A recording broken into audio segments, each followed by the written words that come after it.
Hello everyone, my self वंदना। आज के इस वीडियो में हम सेक्शन 10 ऑफ लिमिटेशन एक्ट 1963 को कवर करेंगे। इसके पहले के सारे सेक्शंस को मैंने अपनी प्रीवियस वीडियो में कवर किया हुआ है, जिसे आप ऊपर दी गई लिंक में क्लिक करके देख सकते हैं। तो चलिए स्टार्ट करते हैं section 10। Section 10 talks about suit against trustees and their representative. यहाँ पर बार ऑफ लिमिटेशन अप्लाई नहीं होता। सबसे पहली बात तो आपको ये ध्यान रखनी है। बार ऑफ लिमिटेशन क्या होता है, एक बार रिवाइज कर लीजिए। अगर सूट एक समय सीमा के अंदर अपील या एप्लीकेशन कोर्ट नहीं पहुंचती तो कोर्ट आपके केस को एंटरटेन नहीं करेगी। तो यही होता है बार ऑफ लिमिटेशन। फाइन। तो ये सेक्शन 3 जो है ट्रस्ट के केस में अप्लाई नहीं होगा। ट्रस्ट में केस कभी भी कोर्ट लेकर जाइए, कोर्ट आपकी पूरी तरह से सहायता करेगी। ठीक है। तो यहाँ पर जो आपको समझना है वो समझना है ट्रस्ट। ठीक है। तो स्टार्ट करते हैं। सबसे पहले मैं आपको समझाती हूँ कि ट्रस्ट क्या होता है। देखिए, अगर कोई व्यक्ति जो बहुत ही ज़्यादा रिच होता है वो कुछ वेलफेयर में क्या करता है, एक हॉस्पिटल बनवा लेता है। ओके, स्कूल हो सकता है, कोई भी चीज़ है जिससे क्या हो, पब्लिक एट लार्ज को बहुत ज़्यादा फ़ायदा पहुंचता हो। फाइन। तो यहाँ पर उसने क्रिएट करा एक हॉस्पिटल ताकि जनहित हो सके वेलफेयर में।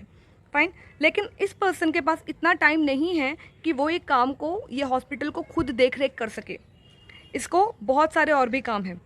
तो ये हॉस्पिटल की जो देख रेख है, उसका जो मेंटेनेंस है, उसके बारे में जो डिसीजंस है, वो सारे ये क्या कर रहा है, खुद ना लेते हुए एक ट्रस्टी अपॉइंट करके उसको ये सारी जिम्मेदारी दे देता है। तो ये क्या करता है, एक ट्रस्टी अपॉइंट करता है और वो as per Indian trust act 1882 के अकॉर्डिंगली होता है। ठीक है। तो अब ये ट्रस्टी क्या करेगी, ये ट्रस्टी सारे के सारे डिसीजंस खुद लेगी regarding hospital, because now these trustees are legal owner of the hospital.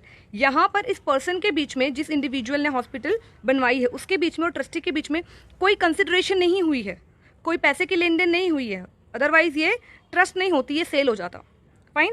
तो यहाँ पर ओनर ने सिर्फ क्या किया हुआ है, अपना जो एक जिम्मेदारी है वो ट्रस्टी को दे दिया है कि आप प्रॉपर्टी को मेंटेन करो मेरे बिहाफ में, और जो भी रिलेवेंट डिसीजन है आप ले सकते हो। तो यहाँ पे जो ट्रस्टी है अब वो सारे फैसले खुद लेगा, सारी इनकम एक्सपेंसेस को हैंडल करेगा। फाइन। और वो हर डिसीजन लेगा जिससे पेशेंट का और जो भी बेनिफिशरीज हैं उनका भला हो। ठीक है। तो यहाँ पर अब इस ट्रांजैक्शन में ये पर्सन बन जाएगा ऑथर, ट्रस्ट क्रिएट करते ही ये बन जाएगा ऑथर, और ये प्रॉपर्टी हॉस्पिटल बन जाएगी ट्रस्ट प्रॉपर्टी। ठीक है।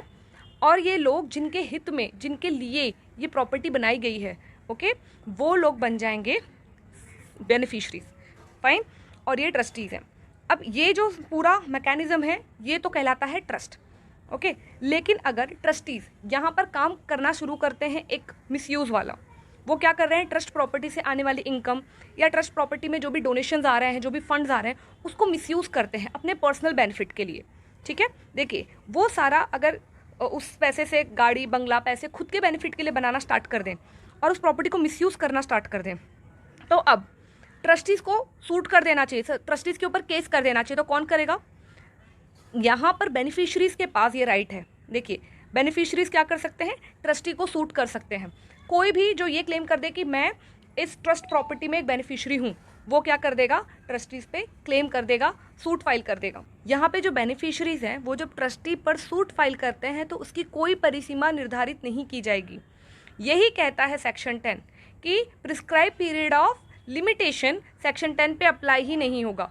1 साल बाद, 2 साल बाद, 3 साल बाद, चाहे जब बेनिफिशरी ऐसा मैटर लेकर कोर्ट आते हैं तो उनकी सुनवाई होगी, वहाँ पर बार ऑफ लिमिटेशन नहीं लगेगा। ठीक है। तो ये है सेक्शन 10। बेयर एक्ट में देखिए, nothing withstanding anything contain in the forgoing provision of this act.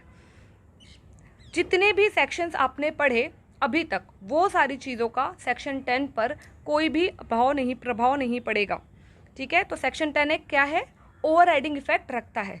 ठीक है। और यहाँ पर एक टर्म है लीगल रिप्रेजेंटेटिव, जो कि ये बताता है कि आप ट्रस्टीज पे केस कर सकते हैं। अगर कोई ट्रस्टी एक ही है, ठीक है, तो आप ट्रस्टी पे केस करिए। अगर ट्रस्टी नहीं है तो उसके लीगल रिप्रेजेंटेटिव पे सूट फाइल किया जा सकता है। ओके। तो यहाँ पर सारा आई थिंक डाउट क्लियर हो गया होगा। क्रक्स इसका सिर्फ इतना ही है कि सेक्शन 10 ट्रस्ट को क्या करता है, एग्जेम्प्ट कर देता है, किससे, बार ऑफ लिमिटेशन से। केस किसी भी समय कोर्ट पहुंचे, कोर्ट उसको एंटरटेन करेगी ही। होप सेक्शन 10 का कॉन्सेप्ट आपको क्लियर हो गया होगा। अगर आपको वीडियो इन्फॉर्मेटिव लगी हो तो चैनल को सब्सक्राइब करें और बेल आइकॉन को हिट करें ताकि आगे आने वाली सारी ही वीडियोस आपको अपडेट होती रहें। Thank you so much, I really appreciate your time.